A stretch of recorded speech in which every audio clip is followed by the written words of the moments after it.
할렐루야. 우리 하나님께서 여러분들을 사랑하십니다. 우리 옆에 계신 분들하고 하나님 당신을 사랑하십니다 하고 인사 나누고 말씀 듣겠습니다. 저도 주 안에서 여러분을 진심으로 사랑합니다. 저는 목사입니다. 그렇기 때문에 강단에서 복음만 전하고 싶습니다. 그것은 어느 목회자도 다 똑같은 심정일 것입니다. 그런데 만약에 강단에서 복음만 전할 수 없는 날이 온다면 어떻게 할 것인가? 혹자는 말하기를 빼앗긴 것은 찾을 수 있어도 포기한 것은 찾아올 수 없다라고 말을 했습니다. 여러분, 과거 중국에도요 기독교가 왕성했던 때가 있었습니다. 중국은 우리나라보다도 100여 년 훨씬 더 먼저 복음이 들어왔었거든요.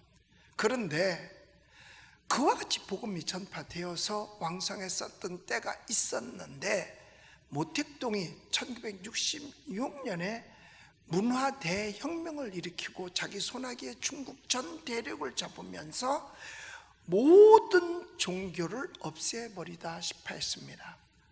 66년에 선포하기를 10년 동안 모든 문화 활동은 중지한다. 그러면 거기에 종교 행위도 포함되어 있는 거예요.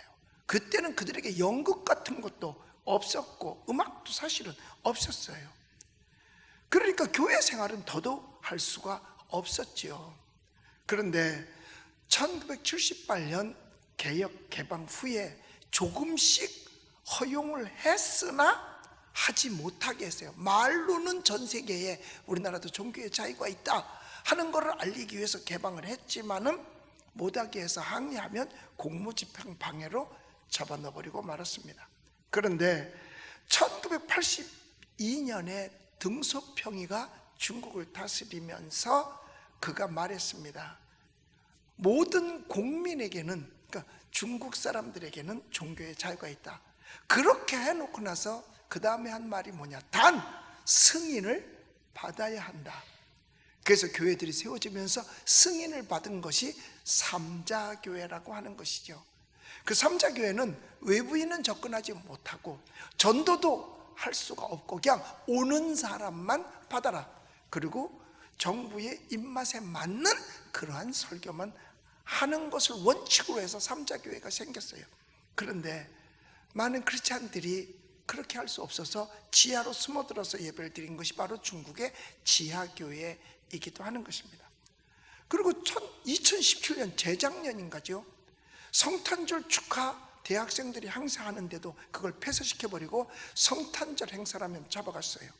그리고 작년부터 모든 외국에서 온 선교사는 다 추방시키고 사회 통제를 강화하기 시작했으며 교회에도 십자가를 철거하며 교회 안에 모택동과 시진핑 초상화를 걸도록 예배당 안에 명령을 했습니다. 즉 신격화하기 시작한 거죠. 자기가 제일 높은데 자기 위에 또 다른 신을 국민들이 섬긴다고 하는 것을 용납할 수가 없었던 것입니다. 그래서 강단에서 목사가 복음다운 복음을 전할 수가 없게 된 것이죠. 과거에 서양 선교사들이 순교하면서 250여 년 전부터 흘린 그 피와 땀이 결국은 무가치하게 되어버리고 말게 된 것입니다. 여러분, 공산주의, 이 공산사회주의는 유물론주의이기 까닭에 하나님이 없다고 하는 것입니다. 이 유물론은 뭐냐면 모든 것이 물질로만 이루어졌다. 그렇기 때문에 사람마저도 짐승과 똑같다. 짐승이 물질이듯이 사람도 물질이다. 그러니까 정신과 의식은 존재하지 않는다는 거죠. 그러니까 신앙도 없어요. 그러니까 사람도 동물에 지나지 않으니까 개돼지처럼 생각하는 거야. 그러니까 사람의 사고를 인정하지 않으니까 그 마음과 관념 속에 있는 하나님, 우리가 의지하고 바라고 있는 이 하나님을 인정하지를 않는 것입니다. 이와 똑같은 공산사회주의를 따르는 나라가 바로 이북 인민민주주의 공화국이죠. 조선인민주의야. 그것도 그들은 유물론 사상을 가졌기 때문에 인간을 개돼지 취급밖에 할 수 없어요. 그러니까 수십만 수백만이 굶어 죽어도 눈 하나 깜짝하지 않아요. 여러분, 돼지가 죽는다고 누가 눈 깜짝하고 개가 죽는다고 누가 뭐 하겠어요? 그러니까 그들 속에는요, 뭐도 있느냐? 이쁘고 미운 것도 인정하지 않는다는 겁니다. 왜냐? 뼈 위에 가죽을 씌워놓은 하나의 물체일 뿐이지 거기에 인격이 존재하지 않는다는 거예요. 북한도 한때는요, 기독교 부흥의 역사가 있었던 때도 있었습니다. 1904년에 러일 전쟁 당시에 사회는 불안할 수밖에 없었잖아요. 일본이 우리 대한민국을 징검다리 삼아서 러시아와 전쟁을 하고 있으니 이 안에 사는 우리들이야 불안할 수밖에 더 있겠어요. 그리고 북쪽은 더욱더 러시아하고 가까우니까. 그때 마침 선교사 하디와 함께한 선교사들이 복음운동을 시작하고 설교를 시작했을 때에 사람들이 은혜를 받고 성령 체험을 하고 신앙생활하면서 100만 신자 구령운동까지 벌였던 평양 대부흥회가 있었던 거예요. 그리고 나중에 그들이 신앙 안에서 믿음 지키기 위해서 독립운동에도 가담했었죠. 그런데 그 후에 1945년 8월 15일 일본이 항복한 후에 우리가 해방되면서 북한은 김일성이 소련을 등에 업고 들어와 통치하기를 시작했고, 그리고 처음에는 그들이 들어와서 통치를 할 때 기독교회가 굉장히 우호적이었어요. 그것도 우호적이었었고, 왜냐하면 그 김일성의 외삼촌 강양욱이가 목사님이었었거든요. 그러니까 굉장히 우호적이었어요. 그래서 목사님들이 다 동조하고 김일성을 위대한 지도자로 떠받고 박수 쳤어요. 그런데 얼마 후부터 교회를 핍박하기 시작했어요. 교회 말살 정책을 썼었어요. 그 상태 속에서 1950년 6월 25일 6.25 전쟁이 일어났죠. 그들이 밀고 내려왔어요. 그러면 그 북한에 있던 사람은 자기네 나라야. 자기네 나라가 공격을 했지 공격을 받는 나라가 아니야. 공격을 받지 않는데 왜 피난을 가야 되는데? 피난을 갈 이유가 없지요. 그런데 6.25 전쟁이 발발하자 그들은 같이 피난을 내려와서 어디까지 갔느냐? 부산까지 밀려 내려갔지요. 그들이 피난한 이유가 뭘까요? 자기네가 가지고 있던 논밭, 전지 다 포기하고 그리고 내려왔어요. 단 한 가지였어요. 신앙 지키기 위해서. 우리 하나님 앞에 예배 드려야 된다. 기도해야 된다. 신앙 지켜야 된다. 이거 하나만 바라고 피난을 내려왔던 거예요. 나중에 서울 수복이 된 후에 다시들 올라와서 교회를 세웠어요. 그게 바로 오늘 명동에 있는 영락교회입니다. 그래서 영락교회는 거의가 다 이북에서 내려온 사람, 피난 온 사람들로 구성된 거죠.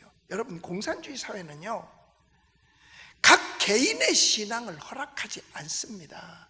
신앙뿐만 아니라 재산도 허락하지 않냐고, 그 어떤 것도 개인 것으로는 허락하지 않습니다. 왜? 집단을 위해서 개인은 희생해야 된다는 거예요. 그러므로 개인 재산을 허락하지 않죠. 이것을 가지고 뭐라고 말하느냐? 전체주의라고 말하는 거죠. 이태리의 독재자였던 무솔리니가 주창했던 겁니다. 그러니까 국가 안에 모두가 있고 국가 밖에는 아무것도 존재하지 않으며 국가에 반대하는 그 누구도 존재할 수 없다는 거예요. 그러니까 국가에 반대하면 누구라 할지라도 처형을 하는 거죠. 그러니까 오직 있다면 당과 수령만을 위해서 존재하는 것입니다. 그러니까 전체주의 속에서는 사람을 죽이는 걸 아무렇지도 않게 생각을 합니다. 그러니까 삼촌도 죽이고 백성도 죽이는 거죠. 이들의 이론은 뭐냐? 모든 시민은 정치 권리와 신분에 차이가 없고 다 평등해야 한다라고 주장합니다. 그러니까 차별금지법을 만들어서 평준화하겠다는 거죠. 또 학교의 배움도 역시 평준화한다는 거예요. 그래서 특목고, 자립형, 사립고 뭐 이런 것들을 다 없애고 일반고로 다 평준화시키는, 결국 하향 평준화예요. 그런데 신기한 건 뭐냐? 그것을 주장하는 자신들의 아이들은 특목고, 외국어, 고등학교 뭐 이런 등등 좋은 학교에 다 보내고 자기네 아이들이 다 졸업하고 난 뒤에 이제는 없애야 된다, 다 없애요. 그럼 그 사상 가졌다면 처음부터 그렇게 하지 말았어야죠. 그런데 그것이 아니거든요. 그리고 이 땅에 기업가나 부자는 없어야 된다. 그렇기 때문에 모든 부자는 노동자, 농민의 수고로 땀으로 얻어진 거니까 그걸 도로 다 헤쳐나와야 된다. 그리고 기업은 국영화해야 된다. 그래야 국민이 편하게 살 수 있다. 그것을 한 나라가 바로 베네수엘라죠. 그렇게 하니까 망하는 거예요. 일을 하지 않아도 국가가 다 먹여 살리고 돈을 주니까 모두 다 얻어먹는 습관만 가져. 거지는 3일만 하면 딴 거 못합니다. 3일 동안에 이미 얻어먹는 버릇이 들었기 때문에 일할 필요가 없어요. 제가 전에 미국에 갔는데 미국의 한 한국 청년이 지하철에서 구걸을 하고 다녀요. 그래서 그 한국 사람들이 우리 집에 와서 일해. 우리 나라 체면도 있잖아. 왜 거짓 노릇을 하니까 내가 미쳤다고 미국까지 와서 일하고 사느냐고 그러면서 계속 거짓 노릇을 하더랍니다. 그들은 부패를 추방한다고 하지만 자기들의 부패는 부패라고 생각하지 않고 당연한 것이라고 생각하는 거죠. 사실 얼마 전 저에게 한 장로님 한 분이 목사님, 정광훈 목사님을 어떻게 생각하세요? 예, 그분이나 저나 목사는 똑같은 목사인데 그분은 용기가 있는 목사이고 저는 용기가 없는 목사입니다 라고 말을 했어요. 그 말을 하고 나는 며칠 동안 기도하면서 잠자기 전에도 괴로웠어요. 왜? 용기가 없다는 것은 비겁하다는 얘기거든요. 결국 나는 내 스스로가 볼 때 비겁한 목사이구나. 계속으로 나는 비겁한 목사이구나. 결국 나는 목사도 아니네. 올바른 말을 강단에서 복음적으로 전해야 할 텐데도 불구하고 이런 말하면 혹시 교인들 떠나갈까봐, 싫어하는 교인이 있을까봐 비겁하게 옳은 소리를 하지 못했던 나는 비겁한 목사입니다. 여러분들이 손가락질 하세요. 우리 목사는 비겁한 목사라고. 제가 그렇게 생각하고 기도하면서 제가 혼자 그랬어요. 그렇다면 이렇게 가다가 나는 강단에서 복음을 전할 수 있을까? 복음다운 복음을 내가 이 강단에서 전할 수 있을까? 과거 중국도 북한도 복음을 전할 수 있을 때가 있었어요. 그러나 지금은 아니에요. 복음만을 전해야 되는데 복음만 전하지 못하고 있어요. 외정 때도 복음만 전할 수 있었습니다. 그런데 일본의 침략 때에 그들이 못하게 해서 복음을 전하지 못하고 신사참배를 한 적도 있었습니다. 성경은 말해요. 오늘 본문에 보니까 이 히스기야 선지자는 네 왕에게 예언을 한 사람이에요.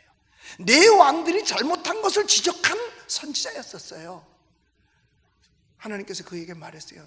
이 위험한 일을 누가 했으면 좋을까? 누가 가서 왕에게 가서 잘못을 잘못이라고 말할 수 있겠는가? 그럴 때 이사야가 그랬어요.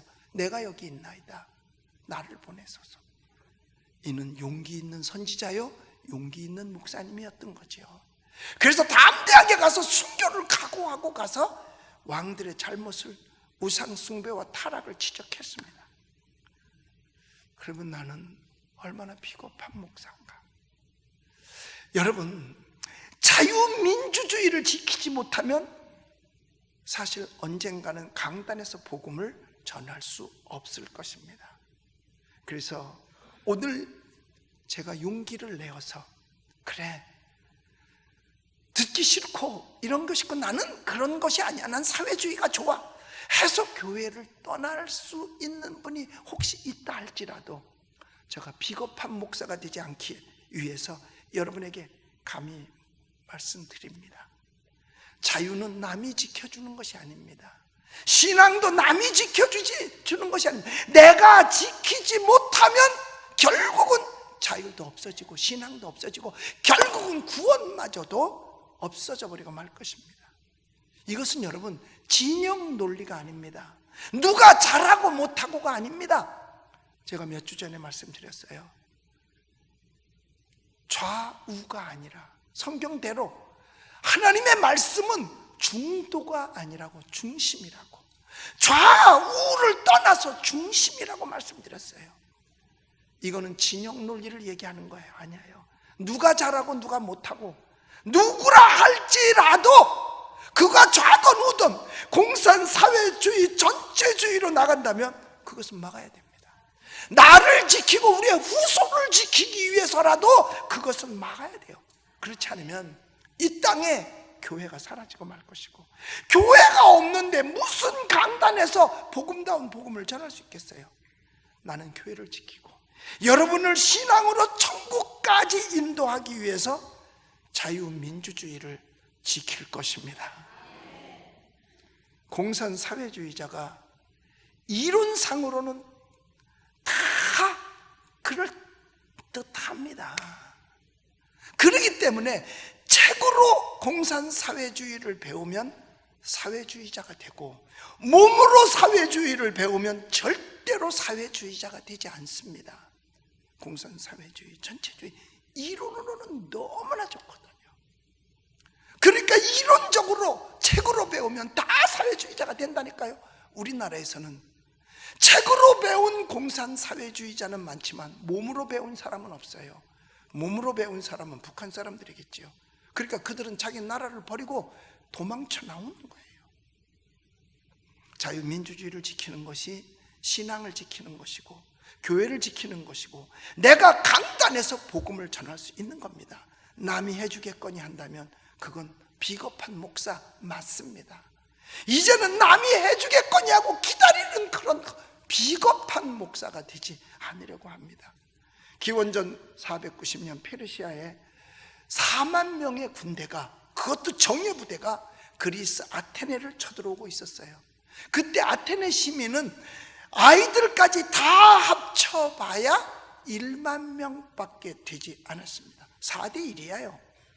그들은 그때에 적과 생명 걸고 싸울 것인가? 아니면 그냥 생명 지키기 위해서 포로로 남을 것인가? 이 의견이 서로 분분했을 때에 선뜻 결정을 하지 못하고 있어요. 그때 밀테이테스라고 하는 그런 장군이 시민들 앞에서 연설을 했어요. 아테네 시민들이요, 포로가 되어 노예로 전락하기보다는 차라리 자유를 위해서 우리 결연히 싸우십시다. 이 말과 함께 오로지 자유를 지켜야겠다는 신념 하나로 저들이 똘똘 뭉쳐서 4만 명의 페르시아 정예 군대를 그들은 격파하고 물리쳤어요. 페르시아의 전체주의 정치보다는 아테네의 자유민주 정치가 더 좋다는 것을 너무나 그들은 잘 알고 있었기에 목숨 내걸고 싸워서 이길 수 있었던 것입니다. 여러분, 우리는 얼마 전에 그 미국의 한 청년, 운베인가 하는 청년이 이북에 갔다가 거기에서 특별하게 잘못한 건 없어요. 그런데 그를 가둬놓고 거의 죽게 해서 보내서 죽였잖아요. 그리고 카나다에 교회를 하고 있는 임현수 목사님, 정말 북한의 가난한 사람들을 위해서 수십억 원어치의 쌀을 보내고 밀가루를 보내고 다 했지만, 어디 가서 북한이 가난하다는 그 말 한마디 한 것이 유튜브에 나와서 그가 이북에 들어가니까 바로 그를 구속시켜서 2년 반 동이나 감옥살이를 시키고 보냈어요. 여러분, 우리 대한민국은 자유민주국가입니다. 그렇기 때문에 국가의 모든 권력은 국민에게 있고 국민으로부터 난다고 헌법 첫머리에 쓰여 있어요. 그런데 국민은 권리를 주장하기 위해서 반드시 의무를 행해야만 그게 자유민주 시민이요 국가의 시민인 거예요.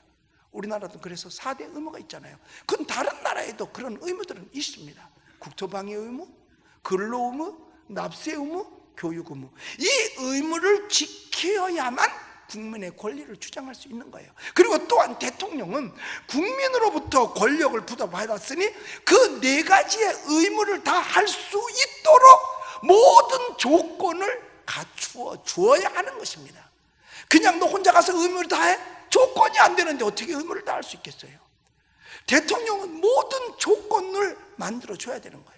그런데 현 정부는 이 의무조차 다 하지 아니하고 있어요. 여러분 지금 우리가 국방이 튼튼하다라고 생각이 됩니까? 국토 방위가 안 되는데 자유가 지켜질 수 있을 줄 압니까? 여러분, 저들은 말을 정말 잘합니다. 이 세상에서 가장 아름답고 좋은 말이 뭔지 아세요? 평화입니다. 평화, 남북 평화 공존. 말은 좋지요. 여러분, 끌어안고 우리 같이 평화하자. 평화는요, 그 단어 자체가 혼자였을 때는 그 단어의 의미가 없는 것입니다. 성경에도 너희는 모든 자와 서로 화평하라고 말씀했어요.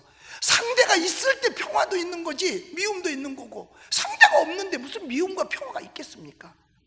그런데 끌어안고 평화하자고 했는데 그들도 그렇게 죽도록 평화를 원하느냐 이거예요. 평화를 원하는데 우리는 철책선도 헐고 고지도 다 부셔버리고 다 했어요. 만약 그 철책 헐지 않고 했으면 이번에 멧돼지도 못 내려왔을지 모르죠. 우리는 그렇게 원했는데 그들은 계속해서 미사일을 만들어 쓰고 핵실험을 하고 있었어요. 2018년 4월 27일 남북정상이 판문점에서 끌어안고 평화선언까지 발표했어요. 그 이후에도 벌써 여러 차례 미사일 실험을 했고, 그 이전 과거에는 이 2년 동안 얼마나 많이 그 미사일 실험을 했는지 몰라요. 그것을 제가 인터넷에서 찾아봤어요. 북한의 미사일 일지를 봤더니 지금 저게 몇 번이에요. 자, 저 거리를 보면 우리 제주도까지 모든 곳이 사정거리 안에 들어 있습니다. 저 앞에 핵탄두만 하나 실어서 각 도에 하나씩만 떨어뜨리면 우리 대한민국은 없어져 버리고 마는 것입니다. 저렇게 하는 이유가 뭘까요? 저게 평화를 원하는 건가요? 아니죠. 저들은 핵실험도 4차례, 5차례나 했어요. 여러분, 공산사회주의는 하나님을 인정하지 않기 때문에 사단이에요. 사단은 처음부터 거짓말쟁이입니다. 한 번도 그들은 70여 년 광복 이후에 한 번도 그들은 약속을 지킨 적이 없습니다. 공산주의는 거짓말쟁이에요. 하나님 없다는 그 자체가 거짓이다. 그런데 우리는 모든 것을 피하려고 그래요. 그들이 원하는 대로 양키고 홈, 미국은 철수하라. 그리고 이제 전투를 하면 우리가 할 테니까 전자권을 이제 도로 내놔라. 여러분, 우리는 약해요. 우리는 핵무기 없어요. 우리의 전투력은 그렇게 강한 것이 아닙니다. 그러면 약하면 도움을 요청해야죠. 부자인데 아이들이 자꾸 나가서 얻어맞고 와. 그러면 경호원 붙여야 되잖아요. 그 경호원 붙이는 게 비겁한 행위인가요? 그것이 자존심 상하는 건가요? 아니죠. 여러분, 축구를 전쟁이라고 말합니다. 2002년 월드컵 때 우리는 그 월드컵의 사령탑으로 외국인 히딩크라는 사람을 데려다가 작전을 맡겼어요. 그래서 2002년 월드컵 때 세상이 놀랄 만큼 4강까지 올라갔어요. 우리 그때 자존심 상했나요? 히딩크가 와서 감독해서 우린 자존심 상해, 우린 이건 이긴 게 아니야, 이러는 사람들 한 명이나 있나요? 없었어요. 지금도 우리 축구의 감독은 벤투라는 외국인이에요. 지금 우리 자존심 상해 있나요? 아니잖아요. 남의 나라 감독이 왔다고 해서 자존심 상할 일 아니에요. 그러면 전쟁이면 더한 것 아니겠어요? 여러분, 우리 미국은 우리 자유우방국가입니다. 아무런 조건 없이 바람도 없이 36년 동안 압박과 서름에 있던 우리를 해방시켜준 그들이에요. 거기서 끝났어요. 다 돌아갔어요. 그런데 6.25가 터지자 이 동방의 작은 나라, 아무도 알지 못하는, 대한민국이 여기 붙었는지도 모르는, 여러분 88 올림픽 월드컵 하기 전까지는 전 세계 사람들이 대한민국 아는 사람이 별로 없었어요. 제가 스위스 갔는데도 대한민국에서 왔다니까 모르더라고요. 그런데 그들은 아무 조건 없이 젊은이들을 파병해서, 그때 우리나라에서 죽은 미군이면 사상자가 몇 명이냐? 13만 7,250명. 이 사람들이 우리나라를 지켜줬어요. 그래서 우리가 지금 오늘 만약 그들이 없었더라면 우리는 지금 공산화되어서 똑같이 살고 있을 거예요. 우리나라가 지금도 안전할 수 있도록 그들은 지켜주고 있습니다. 그러니까 그들을 외면해서는 안 되고 그들을 적대시해서는 안 되는 거예요. 여러분 아시잖아요. 중동 시리아는 내전이 굉장히 해서 지금 중동은 굉장히 힘들어하고 있는 거, 더군다나 시리아는. 그런데 그 안에 누가 있었느냐? 쿠르드족이 있었습니다. 그런데 쿠르드족은 아직까지 나라가 형성이 되지 않았지만 미국이 좀 도와줘서 보호하고 있었어요. 그런데 미국이 그들에게서 떠나버렸습니다. 바로 떠나자마자 터키군이 들어가서 그들을 지금 섬멸하고 있어요. 벌써 수십 명이 죽었고 그들은 지금 여기저기 흩어져 도망을 다니고 있습니다. 미국이 손놨더니, 여러분 1970년 중반까지 필리핀은 아시아에서 제일 잘 사는 나라였었어요. 그런데 필리핀의 크라크 공군기지에 미군이 들어와서 그들을 보호하고 있었고 거기서 주둔하고 있었어요. 그런데 그들이 미국 사람들을 가라고 했어요. 미국이 갔어요. 결국은 가장 아시아에서 최빈국으로 전락해서 인구의 80%가 절대 빈곤 속에 살고 있고 하루에 두 끼를 못 먹는 그런 나라로 전락해버리고 말았잖아요. 여러분, 미국은 우리의 자유우방 국가입니다. 그러니까 가장 자유민주주의를 잘 알고 행하고 있는 미국과의 우방을 지켜내야 되는 거예요.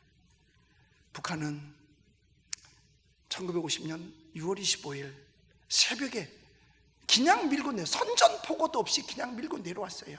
3일 만에 서울은 완전히 탈환이 되어 완전히 점령을 당하게 됐고, 결국은 이제 피난민은 계속해서 아래로 내려가요. 그런데 인천 상륙작전으로 승기를 잡아서 평양까지 밀고 올라갔습니다. 그런데 그때 누가 밀고 내려왔느냐? 지도를 제가 찾아봤어요. 저 위에 분홍색 부분이, 그 파란 부분이 우리가 올라갔던 곳이에요. 이제 조금만 지나가면 완전한 대한민국은 통일되는 나라였습니다.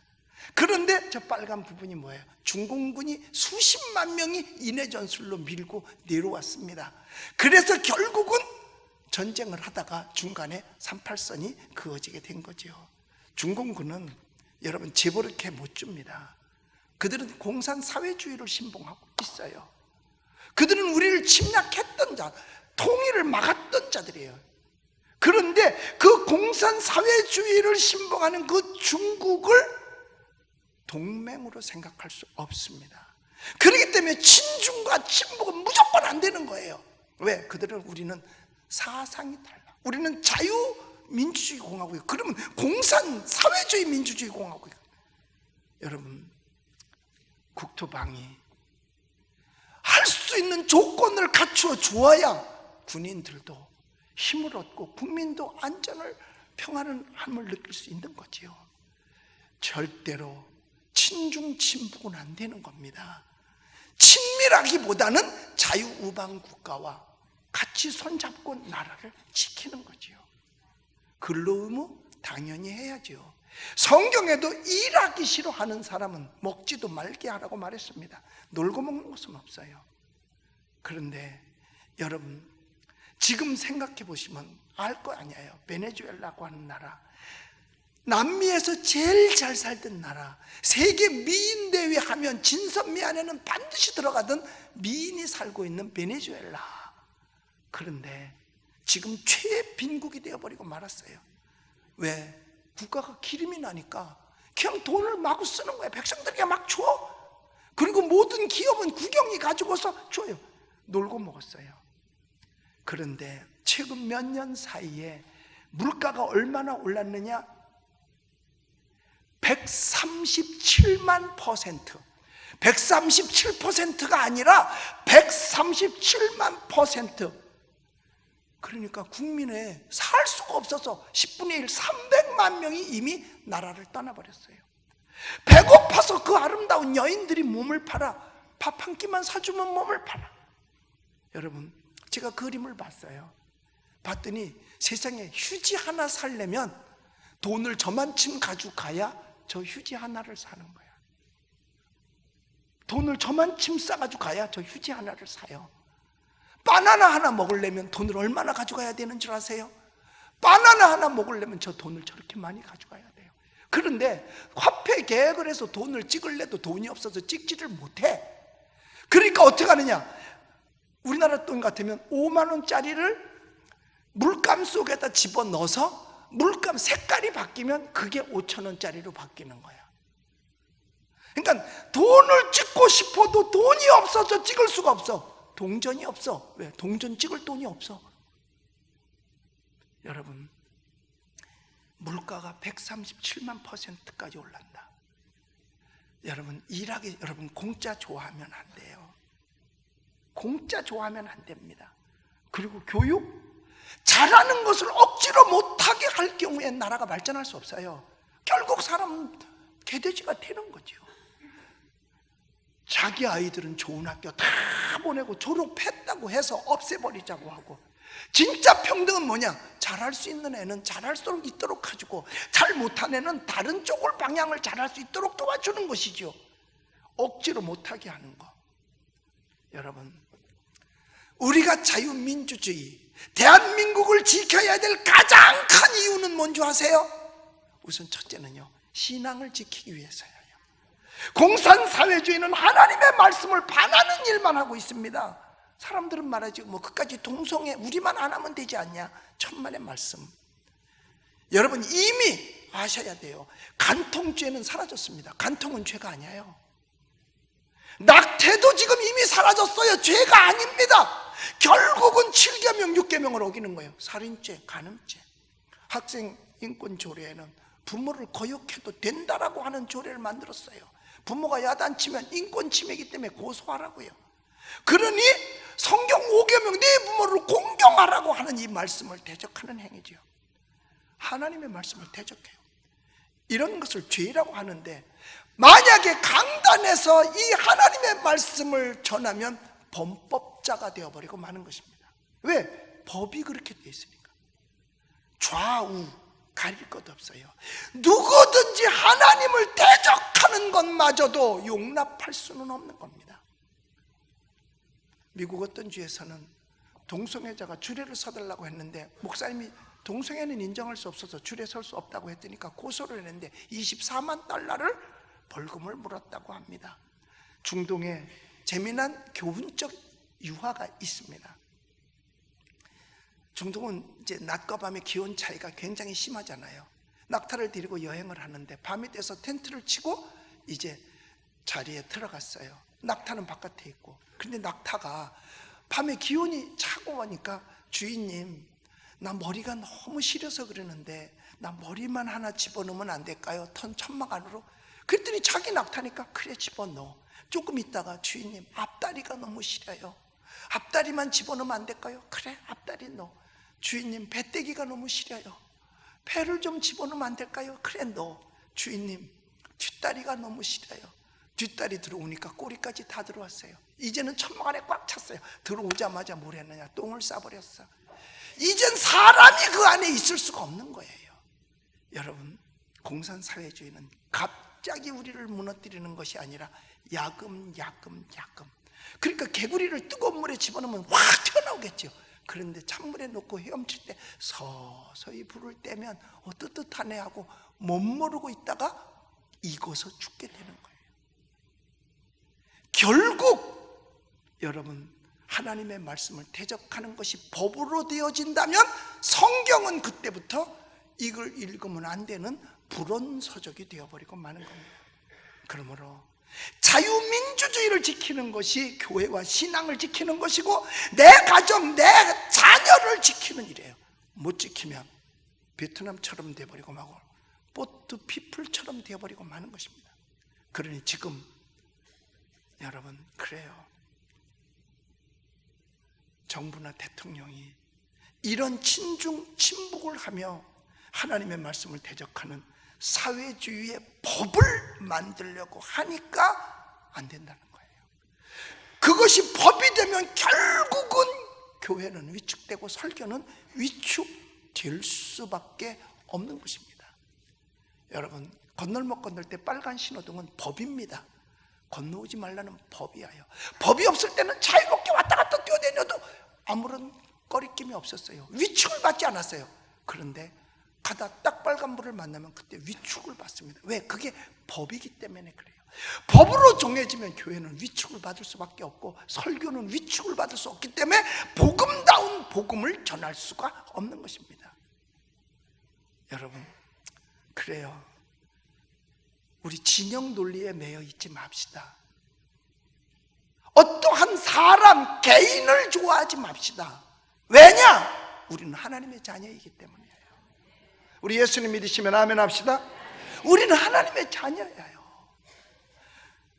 저 더 이상 비겁한 목사로 있기 싫습니다. 나는 강단에서 앞으로도 미래에도 복음만 전하고 싶습니다. 그래서 여러분에게 말씀드립니다. 여러분, 교회를 지키고 신앙을 지키기 위해서 우리 자유민주주의를 지키자고, 자유민주주의를 지키자고. 독일의 보네포 목사님은 그런 얘기를 했어요. 제가 독일 프랑크푸르트에 있는 보네포 목사님 기념교회를 가서 그 교회 한인들 집회에 제가 강사로 간 적이 있었어요. 그런데 예배당 뒤에 이렇게 써 있더라고. 저게 무슨 말이냐 그랬더니 독일 말로 되어 있으니까 무슨 말이냐 그랬더니 행동하지 않는 신앙은 죽은 신앙이다 라는 이야기입니다.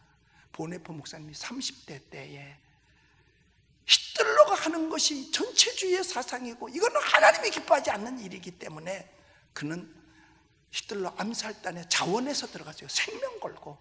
성경에도 말했습니다. 행함 없는 믿음은 죽은 믿음이라고. 그가 말했죠. 미친 자에게 운전대를 맡길 수 없다고. 결국 그는 죽음을 각오하고 갔다가 결국은 그들 비밀 경찰한테 붙들려서 순교를 당했습니다.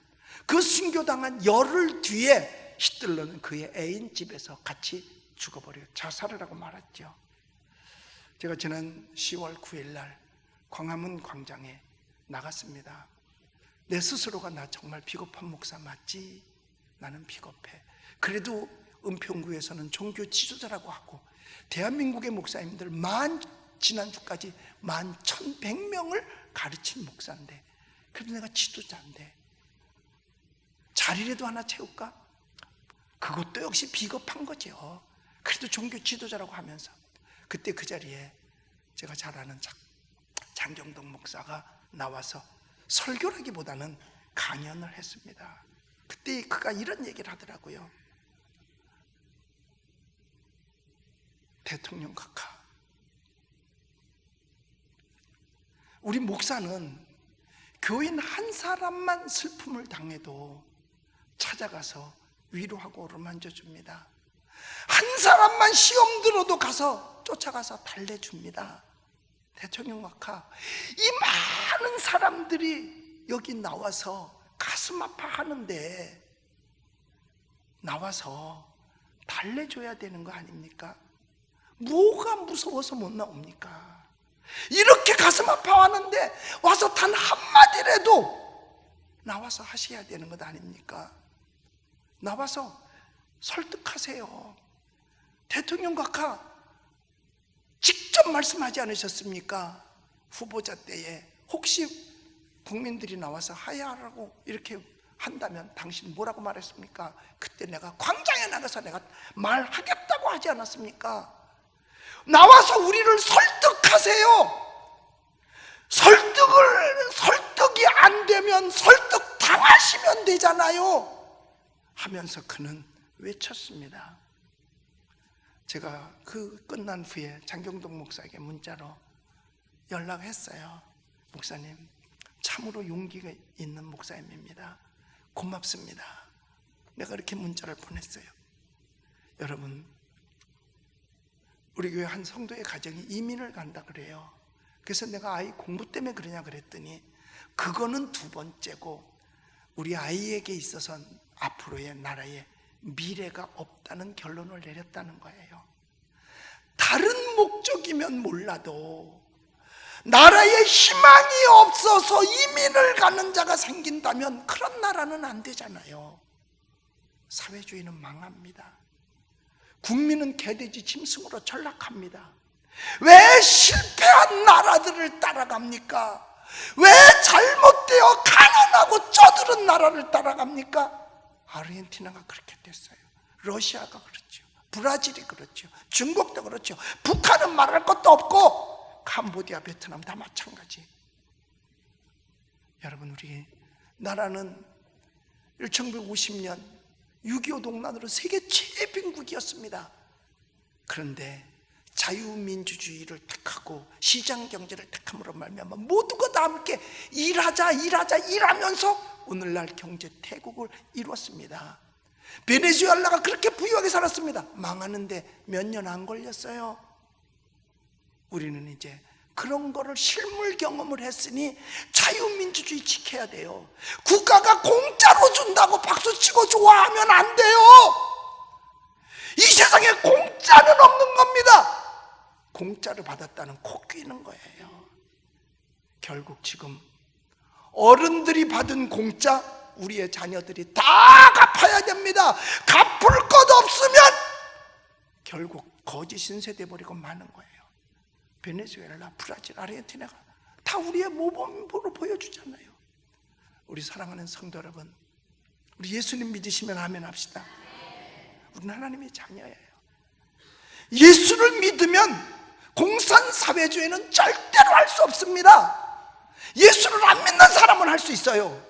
왜? 하나님이 없으니까. 그러나 하나님을 믿는 자, 성경을 가슴에 품고 있는 사람은 하나님의 말씀에 반하는 공산주의, 사회주의, 전체주의를 할 수가 없는 거예요. 그건 자유민주주의를 지키는 것밖에 없어요. 행동하지 않는 신앙은 죽은 신앙이래요.